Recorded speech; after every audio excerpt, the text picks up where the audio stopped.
for the varmint known as Bigfoot or Sausquatch or Skookum or Yeti. And he's here. He's a big old gorilla. And he's all hairy and smelly. So come join us on the next adventure, Idaho Squatch Watch. And we'll try to find that big feller.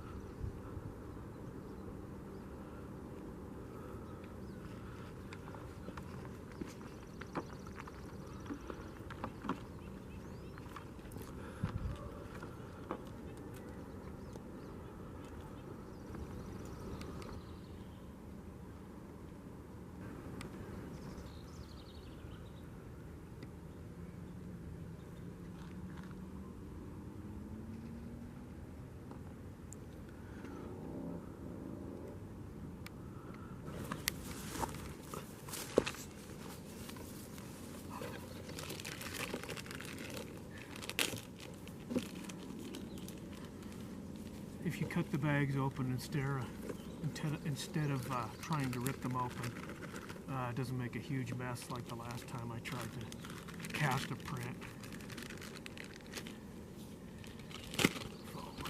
Advice. So cut them open, pour the bags in. Again, these segmented packages, segmented into little bags, makes it a lot nicer. Cool. Then just put a little water in there and shake it up and you can cast the print. Now whether someone's trying to punk me or if this is legitimate, I don't know. I haven't gone that far back into the wilderness when I located this print in the mud.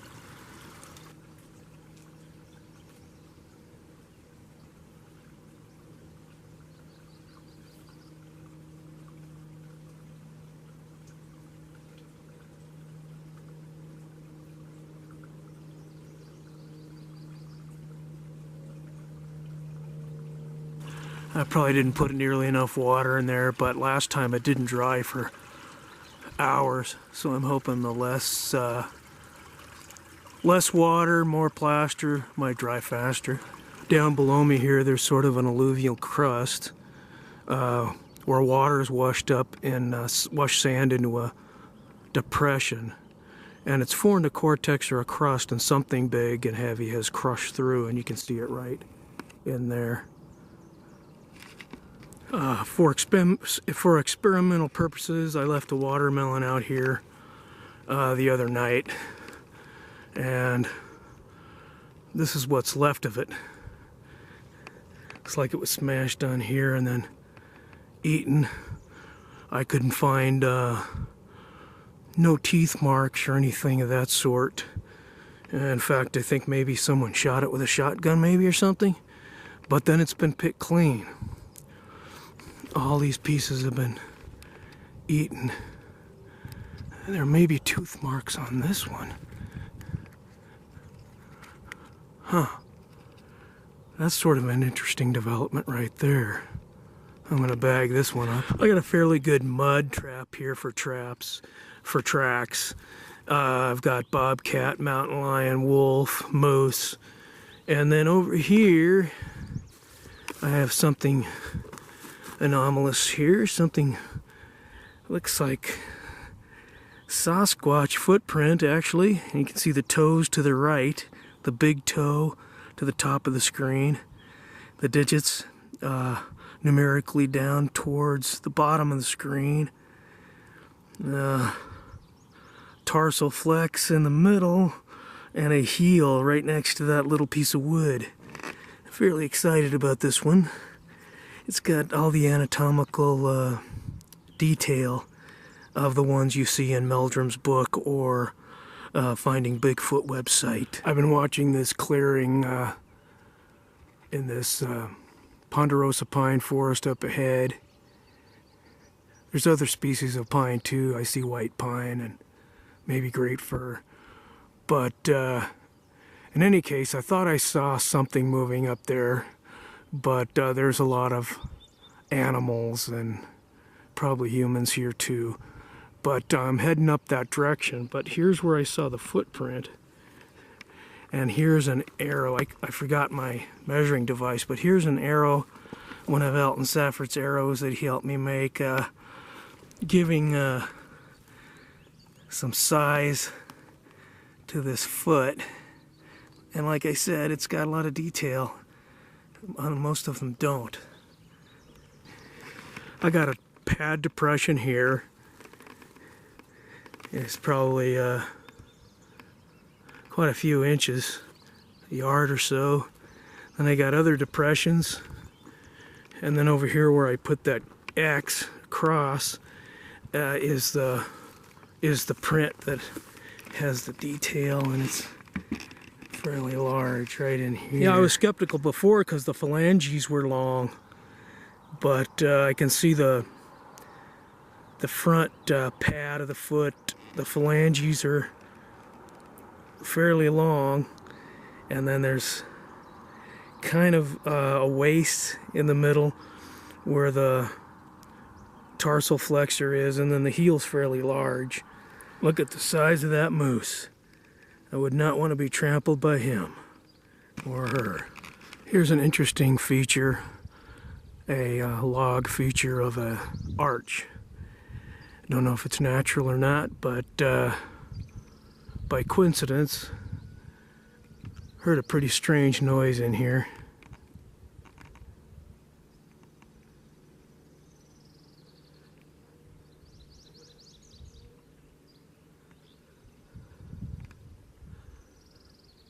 That sounds like some kind of zoo animal in the primate exhibit down in this creek bed.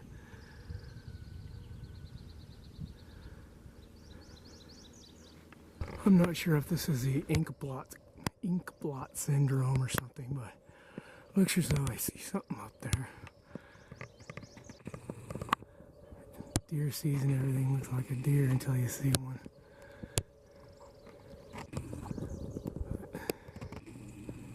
I'm having a hard time finding it, but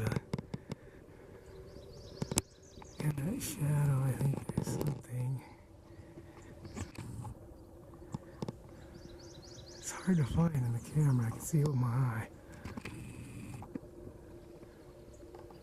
I'm gonna have to get a little closer. It's easy to criticize these videos till you try to actually do one.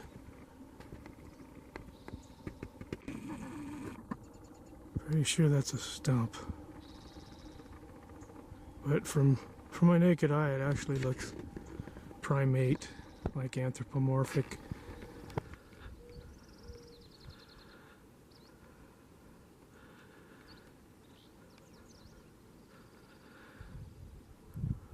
Some weird howl came in from 2 ridges over.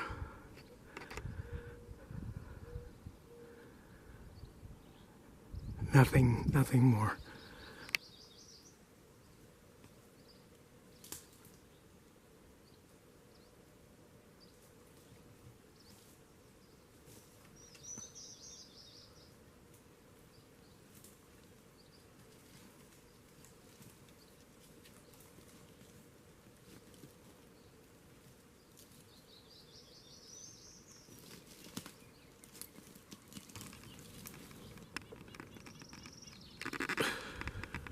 Looks like there might be one right here, saturated with rainwater. Now here's something that's got me fooled a couple times, I think, is overlap tracks. There's a bear, small bear, and then a small moose in front of it. And when you put the two together, it looks vaguely like a Squatch track in the right configuration. Maybe when I get better at tracking, it will be easier. I see 2 tracks that close to each other. I don't know. It could be overlapping, but I see toes, a heel, maybe a tarsal flexor, and then up a couple inches later it's the second foot, and it's looks like left-right. Some animals peeled the bark off this log pretty methodically. I'm thinking probably a bear.